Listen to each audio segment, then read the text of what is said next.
Hi everybody, welcome back to Royal Academy Royal Star. My name is Monu Goswami and today we talk about 10 important phrases but before starting this session, first we take a motivational quote. Time is like a river. You can't touch the same water twice because the flow that has passed will never pass again.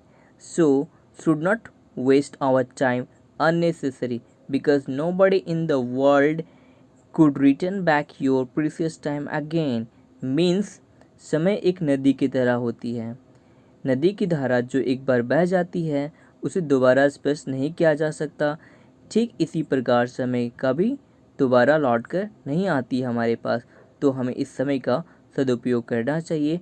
और इस प्यारे से motivational quote के साथ आज के session को हम लोग स्टार्ट करते हैं।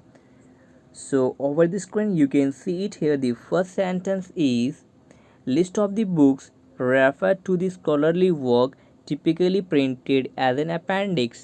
इसका मतलब होता है हमें एक पुस्तकों की सूची दी हुई थी और उसमें रेफ़र किया होता है स्कॉलरली वर्क के लिए। मतलब हमारे जो स्कॉलरली वर्क होता है उसके लिए रेफ़र किया जाता है कि हमें ये टिपिकली वो प्रिंटेड होता है अपेंडिक्स में। अपेंडिक्स क्या होता है कि ऐसा जगह होता है उस पेज या फॉर्मेट में जहाँ पर ये जानकारी दी हुई थी कि हमें ये हम लोग जो रेफरेंस यूज़ कर रहे हैं ये कहाँ कहाँ से यूज़ कर रहे हैं और इसे यहाँ किसी वेबसाइट से यूज़ कर रहे हैं। इसे हम लोग बिब्लियोग्राफी कहते हैं, ग्रंथ सूची कहते हैं। जैसे कि आप यहाँ सेंटेंस देख सकते हैं, I would like to mention some sources which proved to be help in making this presentation. Some of them are follows. जैसे कि मैंने एक किसी तरह का कॉलेज, जैसे हमारे कॉलेज के प्रोफेसर हम लोग को कुछ रिसर्च वर्क करने के लिए देते हैं और हम उस रिसर्च वर्क को करते समय किसी वेबसाइट का यूज़ करते हैं, जैसे www.google.com, www.wikipedia.com, www.google इमेज, इन सभी का यूज़ करके डेटा को निकालते हैं। और उस अपेंडिक्स मतलब एक थोड़े साइड में एक सेक्शन होता है जहाँ हमें जगह दी होती और हम उस बिब्लियोग्राफी में लिखते हैं कि ये सब चीज़ों को हमने इस वेबसाइट से इकट्ठा किए। तो इसे ही फ्रेंड हम लोग बिब्लियोग्राफी कहते हैं। अब चलिए मूव करते हैं हमारे सेकेंड सेंटेंस की ओर। So at the second sentence over the screen you can see it here. A nation or person engaged in a war or conflict as recognized by international law। इसका मतलब होता है एक राष्ट्र या युद्ध या संघर्ष में लगे व्यक्ति को अंतर्राष्ट्रीय कानून द्वारा पहचान लिया जाता है, उसे रिकग्नाइज कर लिया जाता है, उसे मान्यता दी जाती है। उसे हम लोग क्या कहते हैं? बेलिजरेंट कहते हैं, लड़ाकू कहते हैं। जैसे कि आप सेंटेंस में देख सकते हैं, गून, गून मतलब क्या होता है? गुंडा। तो goon always plays a very belligerent character in the movie. मतलब कि अक्सर हमने देखा है कि गुंडों को फिल्मों में लड़ाकू का किरदार निभाना पड़ता है। सो बेलिजेंट मतलब होता है लड़ाकू और गुण मतलब होता है गुंडा। तो गुंडा को लड़ाकू का किरदार निभाना होता है और ये तो फ्रेंड सच ही है। चलिए मूव करते हैं हमारे थर्ड सेंटेंस की ओर। So third sentence on your screen is the sound of alligator. Alligator मतलब होता है एक मगरमच्छ की प्रजाति। तो मगरमच्छ की प्रजाति का जो साउंड होता है, जैसे हम लोग एलिगेटर मतलब घड़ियाल होता है। सो BELLO, बैलो। बैलो मतलब होता है क्या? मतलब जोर से चिल्लाना। जैसे कि shout loudly and without restraint. Restraint का मतलब होता है नियंत्रण, कंट्रोल। सो बिना नियंत्रण के जोर से चिल्लाना, उसे हम लोग बैलो कहते हैं। और एलिगेटर जो है बैलो कर रहा है, मतलब बहुत जोर से चिल्ला रहा है, बिना नियंत्रण के चिल्ला रहा है, उसे ही हम लोग बैलो कहते हैं। अब चलिए फ्रेंड मूव करते हैं नेक्स्ट सेंटेंस की ओर। So over the screen next sentence is an examination of tissue removed from a living body to discover the presence, cause or extent a disease। मतलब हमारे बॉडी में किसी बॉडी से, मतलब अगर हम लोग को बीमारी है किसी चीज़ का, जैसे कि मान लीजिए कैंसर, ट्यूमर या लीवर कैंसर, त्वचा संबंधी रोग, इस सब से किसी तरह की जो बीमारी होती है हमारी बॉडी में कहीं फैल रहा होता है, उस पोर्शन, उस हिस्से में, उस क्षेत्र को डॉक्टर क्या करता है? वहाँ पर इंजेक्शन देता है या तो उस पोर्शन को काट कर निकालता है और उसे पैथोलॉजी लैब में भेजता है।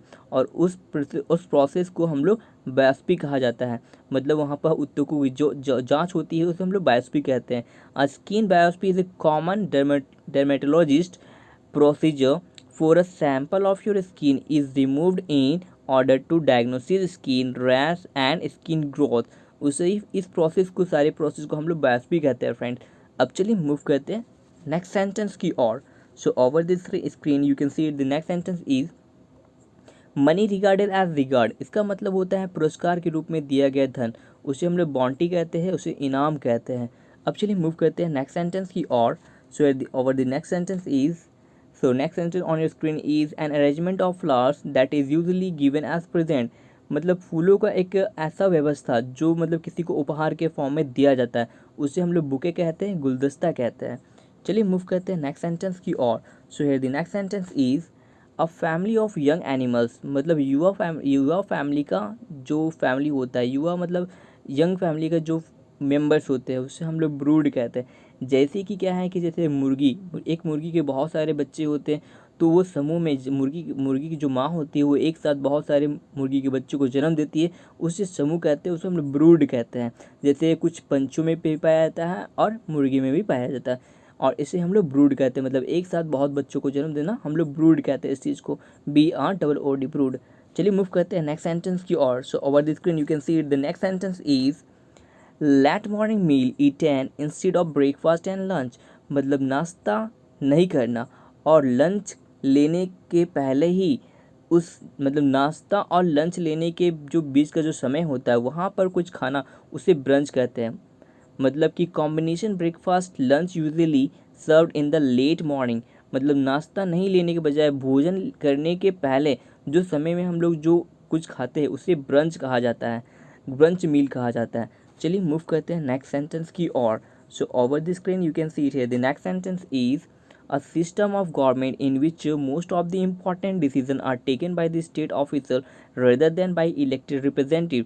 इसका मतलब होता है क्या, ये जो प्रणाली होती है सरकार की, एक प्रणाली जिसमें चुने हुए प्रतिनिधि के बजाय राज्य के अधिकारियों द्वारा अधिकांश महत्वपूर्ण निर्णय लिए जाते हैं, उसे हम लोग ब्यूरोक्रेसी कहते हैं, नौकरशाही कहते हैं. और नौकरशाही शब्द को पहली बार यूज़ किया गया था VINCENT Vincent DID Gorni GORNI. Vincent de Gorni ने इस शब्द को सबसे पहले यूज़ किया था, ब्यूरोक्रेसी को. और इसका मतलब होता है क्या, मेज टेबल का शासन. मतलब एक ऐसा व्यवस्था जिसमें मतलब अपनी बुद्धि के द्वारा, मतलब तार्किक शक्ति को यूज़ करके अपने ऑर्गेनाइजेशन को लक्ष्यों की प्राप्ति, अपने ऑर्गेनाइजेशन मतलब कि संगठन को लक्ष्यों की प्राप्ति का प्राप्त करवाना ही नौकरशाही कहलाता है, उसे हम लोग ब्यूरोक्रेसी कहते हैं. तो चलिए फ्रेंड मूव करते हैं अब नेक्स्ट सेंटेंस की ओर. So over the screen you can see it. Next sentence is, so here you can see it here, the scientific study of physiology, structure, genetic, ecology, distribution, classification and economic importance of plants. So इसे क्या कहा जाता है, so मतलब पौधे की संरचना, आनुवंशिक परिस्थिति, वितरण, वर्गीकरण और आर्थिक महत्व का वैज्ञानिक अध्ययन ही हम लोग क्या कहते हैं, बॉटनी कहते हैं. मतलब प्लांट से रिलेटेड, मतलब प्लांट मतलब पौधों से रिलेटेड सारी चीज़ों को डिटेल स्टडी करना ही बोटेनी कहा जाता है, वनस्पति विज्ञान के अंडर आता है. और एक होता है जियोलॉजी. जियोलॉजी मतलब होता है जीव विज्ञान, इसमें सारा प्राणी जगत आता है. और बोटेनी में सारा वनस्पति विज्ञान आता है, सारे पेड़ पौधे को इंक्लूड किया जाता है उसमें. उसकी मतलब कि बोटेनी में प्लांट का, उसका क्या बोलते हैं, जेनेटिक्स, इकोलॉजी, डिस्ट्रीब्यूशन सारा उसके अंडर आ जाता है. और यहाँ स्क्रीन पर आप देख सकते हैं FLORA, फ्लोरा. फ्लोरा मतलब होता है प्लांट लाइफ, एंड फौना मतलब होता है एनिमल लाइफ. तो यहाँ पर देखते हैं scientific study of plants is a branch of biology usually in the subject that cover whole plant. मतलब सारे प्लांट को कवर कर लेना, उसकी स्टडी को ही हम लोग बॉटनी कहते हैं. और फ्रेंड्स बोटेनी का अगर हम लोग पिता की बात किया जाए, वनस्पति विज्ञान का पिता का, तो इसे हम लोग थियोफ्रेस्टस कहते हैं. थियोफ्रेस्टस जो होता है वो वनस्पति विज्ञान का पिता कहा जाता है, Theophrastus. So friends, here I have discussed with you 10 most important one word substitution. So still that if you have not subscribed my channel, then please subscribe it so that you will get all the notification latest video. और friends आप PDF के लिए हमारे Telegram channel को भी join कर सकते हैं, जहां आपको हमारी वीडियो के सारे PDF टाइम टू टाइम आपको प्रोवाइड करा दी जाती है. Thank you friends.